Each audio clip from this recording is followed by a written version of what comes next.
Olá, seja bem-vindo ao dia 291 da nossa leitura bíblica. Meu nome é Everton Alonso e nós estamos caminhando para ler juntos a Bíblia em um ano. Peço que você possa deixar o teu curtir, o teu comentário, o teu ativar o sininho de notificações e compartilhar com mais pessoas para que o reino do Senhor seja povoado através da sua poderosa palavra.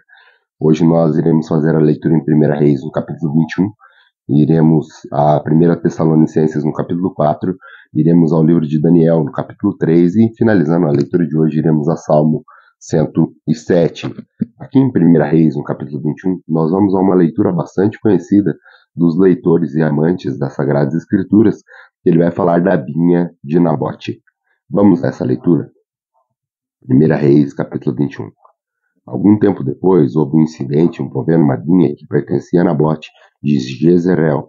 A vinha ficava em Jezreel, ao lado do palácio de Acabe, rei de Samaria. Acabe tinha dito a Nabote: dê-me a sua vinha para eu usar como horta, já que fica ao lado do meu palácio. Em troca, darei a você uma vinha melhor, ou, se preferir, pagarei seja qual for o seu valor. Nabote, contudo, respondeu: o Senhor me livre de dar a ti a herança de meus pais. Então Acabe foi para casa aborrecido e indignado, porque Nabote de Jezreel lhe dissera: não te darei a herança dos meus pais. Deitou-se na cama, virou-se o rosto para a parede e recusou-se a comer. Jezabel, sua mulher, entrou-lhe e perguntou: por que você está tão aborrecido? Por que não come? Ele respondeu: porque eu disse a Nabote de Jezreel: venda-me a sua vinha, ou, se preferir, eu dar-lhe a você uma vinha melhor no lugar dessa. Mas ele me disse: não te darei a minha vinha. Então disse Jezabel, sua mulher: é assim que você age como rei de Israel? Levanta-se e coma, anime-se, conseguirei para você a vinha de Nabote de Jezreel. Então ela escreveu cartas em nome de Acabe, pôs nela o selo do rei e enviou às autoridades e aos nobres da cidade de Nabote. Naquelas cartas ela escreveu: decrete um dia de jejum e ponha o Nabote sentado num lugar de destaque entre o povo. E mandem 2 homens vadios sentar-se em frente dele e façam que lhe testemunhem que ele amaldiçoou tanto a Deus quanto ao rei. Levem-no para fora e apedrejam-no até a morte. As autoridades e os nobres da cidade de Nabote fizeram conforme Jezabel os orientara nas cartas que lhe tinha dito. Decretaram jejum e fizeram Nabote sentar-se num lugar destacado no meio do povo. Então 2 homens vadios vieram e se sentaram em frente dele e o acusaram diante do povo, dizendo: Nabote amaldiçoou tanto a Deus quanto ao rei. Por isso o levaram para fora da cidade e o apedrejaram até a morte. Então mandaram informar a Jezabel: Nabote foi apedrejado e está morto. Assim que Jezabel soube que Nabote tinha sido apedrejado até a morte, disse a Acabe: levanta-se e tome posse da vinha que Nabote de Jezreel recusou-se a vendê-lo. Mas ele não está mais vivo, está morto. Quando Acabe ouviu que Nabote estava morto, levantou-se e foi tomar posse da vinha. Então a palavra do Senhor veio ao tesbita Elias: vai encontrar-se com Acabe, o rei de Israel, que reina em Samaria. Agora ele está na vinha de Nabote para tomar posse dela. Diga-lhe que assim diz o Senhor: você assassinou um homem e ainda se apossou de sua propriedade? E acrescente: assim diz o Senhor: no local onde os cães lamberam o sangue de Nabote, lamberão também o seu sangue. Isso mesmo, o seu sangue. Acabe disse a Elias: então você me encontrou, meu inimigo? Eu o encontrei, ele respondeu. Por que você se vendeu para fazer o que o Senhor reprova? E ele disse: vou trazer desgraça sobre você. Devorarei os seus descendentes e eliminarei da sua família todos os séculos masculinos em Israel. Sejam escravos, sejam livres. Farei a sua família o que fiz com a de Jeroboão, filho de Nabate, e de Baasa, filho de Aias, pois você reprovou, provocou a ira e fez Israel pecar. E acerca de Jezabel, o Senhor diz: os cães devorarão Jezabel junto ao muro de Jezreel. Os cães comerão o que pertence a Acabe e que morrerem na cidade, e as aves do céu se alimentarão dos que morrerem no campo. Abre parênteses. Nunca existiu ninguém como Acabe, que, pressionado por sua mulher Jezabel, vendeu-se para fazer o Senhor que reprova. Ele se comportou de maneira mais detestável possível, indo atrás de ídolos, como faziam os amorreus, que o Senhor tinha expulsado de diante de Israel. Fecha parênteses. Quando Acabe ouviu essas palavras, rasgou suas vestes, vestiu de pano de saco e jejuou. Passou a dormir sobre os panos de saco e agiu com mansidão. Então a palavra do Senhor veio ao tesbita Elias: você notou como Acabe se humilhou diante de mim? Visto que se humilhou, não trarei essa desgraça durante o seu reinado, mas durante o reinado do seu filho. Vamos agora ao Novo Testamento. No Novo Testamento, hoje, nós faremos a leitura em 1 Tessalonicenses, no capítulo 4. onde o apóstolo Paulo ele envia essa carta, aqui no capítulo 4, ele fala para viver, para agradar ao Senhor, a Deus e também a vinda do próprio Jesus. Vamos a essa leitura de 1 Tessalonicenses, no capítulo 4. Diz assim: quanto ao mais, irmãos, já os instruímos acerca de como viver a fim de agradar a Deus. E de fato, assim vocês estão procedendo. Agora pedimos e exortamos a vocês no Senhor Jesus que cresçam nisso cada vez mais, pois conhecem os mandamentos que demos a vocês pela autoridade do Senhor Jesus. A vontade de Deus é que vocês sejam santificados, abstenham-se da imoralidade sexual, cada um saiba controlar o seu próprio corpo de maneira santa e honrosa, não dominado pela paixão e desejos desenfreados, como os pagãos que desconhecem a Deus. Neste assunto, ninguém prejudique seu irmão, nem dele se aproveite. O Senhor castigará todas essas práticas, como já dissemos e asseguramos. Porque Deus não nos chamou para a impureza, mas para a santidade. Portanto, aquele que rejeita essas coisas não está rejeitando o homem, mas a Deus, que lhes dá o seu Espírito Santo. Quanto ao amor fraternal, não precisamos escrever, pois vocês mesmos já foram ensinados por Deus a se amarem uns aos outros. E de fato, vocês amam todos os irmãos em toda a Macedônia. Contudo, irmãos, insistimos com vocês que cada vez mais assim procedam. Esforçam-se para que tenham uma vida tranquila, cuidar de seus próprios negócios e trabalhar com as suas próprias mãos, como nós os instruímos, a fim de que andem decentemente aos olhos dos que são de fora e não dependam de ninguém. Irmãos, não queremos que vocês sejam ignorantes quanto aos que dormem, para que não se entristeçam com os outros que não têm esperança. Se cremos que Jesus morreu e ressuscitou, cremos também que Deus trará, mediante Jesus e com ele, aqueles que nele dormiram. Dizemos a vocês, pela palavra do Senhor, que nós, os que estivermos vivos e os que ficarmos até a vinda do Senhor, certamente não precederemos os que dormem. Pois, dada a ordem, com a voz de arcanjo e o ressoar de trombeta de Deus, o próprio Senhor descerá dos céus, e os mortos em Cristo ressuscitarão primeiro. Depois nós, que estivermos vivos, seremos arrebatados com eles nas nuvens, para o encontro com o Senhor nos ares, e assim estaremos com o Senhor para sempre. Consolem-se uns aos outros com essas palavras. Vamos agora ao livro de Daniel. Livro de Daniel, hoje nós faremos a leitura no capítulo 3 do livro de Daniel, aonde nós vamos encontrar aqui a imagem de ouro de Nabucodonosor. Vamos a essa leitura da imagem de ouro que foi construída para Nabucodonosor. Diz assim, Daniel capítulo 3. O rei Nabucodonosor fez uma imagem de ouro de 27 metros de altura e 2 metros e 70 centímetros de largura, e a ergueu na planície de Dura, na província da Babilônia.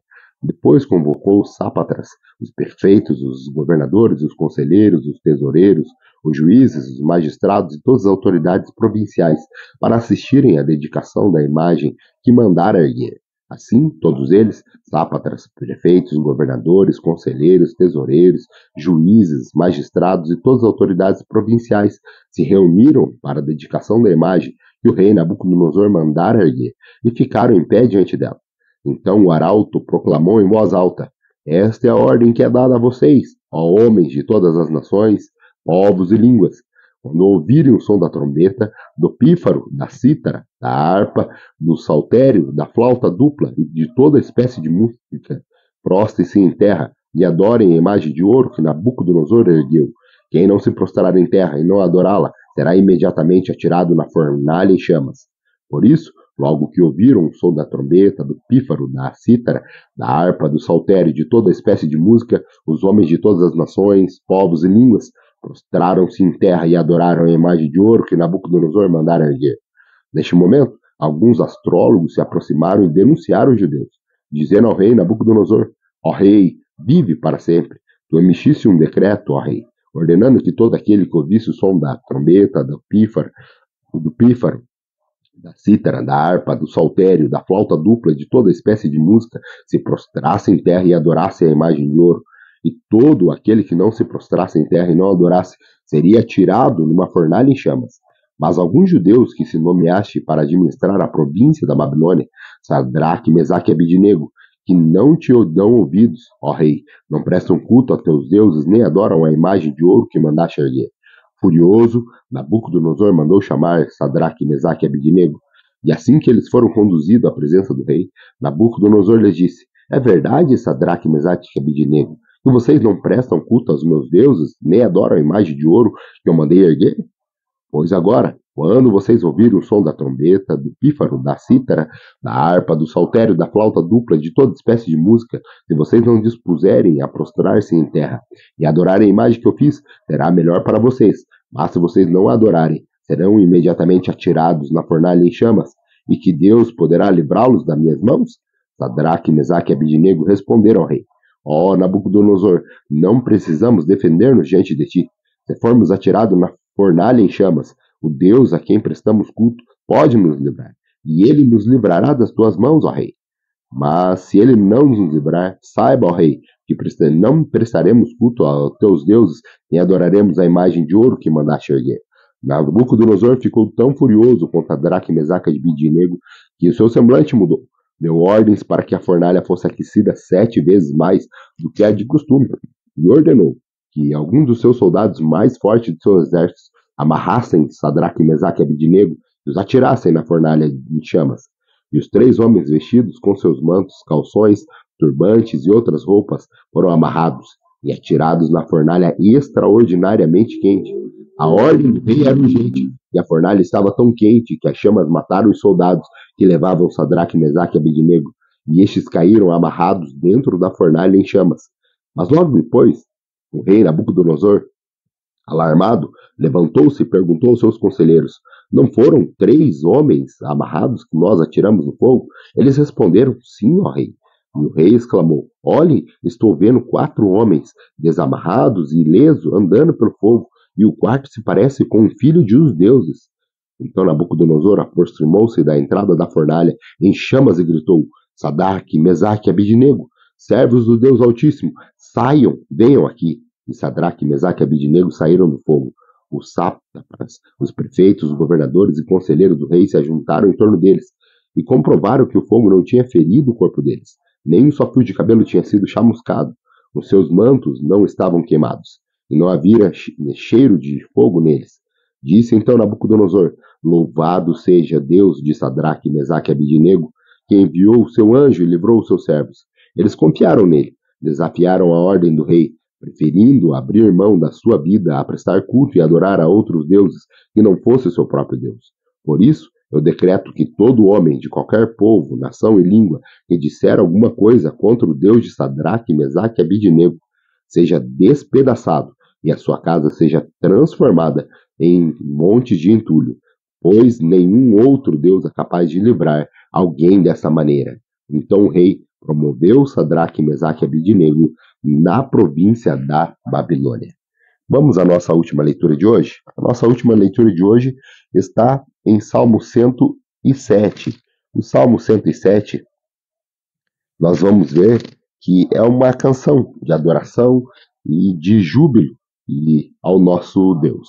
Vamos a esse cântico de adoração? Diz assim, Salmo 107.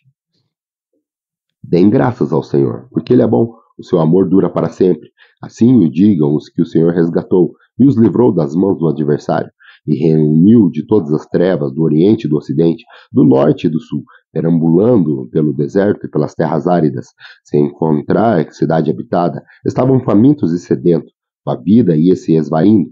Na aflição clamaram ao Senhor, e Ele os livrou da tribulação em que se encontravam, e os que conduziu por um caminho seguro a uma cidade habitada. Que eles deem graça ao Senhor, por seu amor leal e por suas maravilhas, em favor dos homens, porque Ele sacia o sedento e satisfaz plenamente o faminto. Assentaram-se nas trevas e na sombra mortal, aflitos, acorrentados, pois se rebelaram contra as palavras de Deus e desprezaram os seus desígnios do Altíssimo. Por isso, Ele sujeitou a trabalhos pesados, eles tropeçaram e não houve quem o ajudasse. Na aflição, clamaram ao Senhor, e Ele os salvou da tribulação em que se encontravam. Ele os tirou das trevas e da sombra mortal e quebrou as correntes que os prendiam.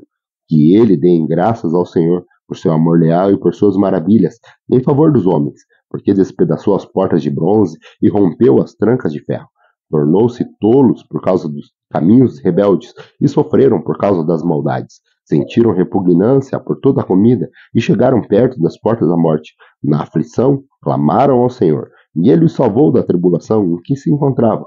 Ele enviou a sua palavra e os curou, e os livrou da morte.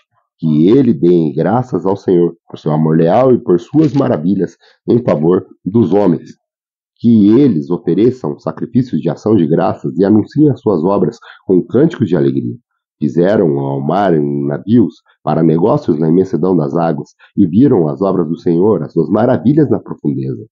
Deus falou e provocou um vendaval que levantava as ondas, subiam no céu e desciam no abismo. Diante de tal perigo, perderam a coragem, cambaleavam, tontos como bêbados, e toda a sua habilidade foi inútil. Na sua aflição, clamaram ao Senhor, e ele os tirou da tribulação em que se encontravam. Reduziu as tempestades a uma brisa e serenou as ondas. As ondas sossegaram, e eles se alegraram, e Deus os guiou ao porto almejado. Que eles deem graças ao Senhor por seu amor leal e por suas maravilhas em favor dos homens, e os exaltem na assembléia do povo e os louvem na reunião dos homens. Ele transforma os rios em deserto e as fontes em terra seca, faz a terra fértil em solo estéril por causa da maldade dos seus moradores. Transforma o deserto em açudes e a terra ressecada em fontes. Ali ele se assenta os famintos para fundarem uma cidade habitável, semearem lavouras e plantarem vinhas, colherem uma grande safra. Ele os abençoa e eles se multiplicam e não deixam que os seus rebanhos diminuam. Quando, porém, reduzidos, são humilhados com opressão, desgraça e tristeza. Deus derrama desprezo sobre os nobres e faz vagar num deserto sem caminhos, mas tira os pobres da sua miséria e aumenta suas famílias como rebanhos. Os justos veem tudo isso e se alegram, mas todos os perversos se calam. Reflita nisso, os sábios, e considerem a bondade do Senhor. Grato pela tua companhia, se Deus nos permitir nos abençoar, retornaremos amanhã para mais um dia da nossa leitura bíblica. Até lá.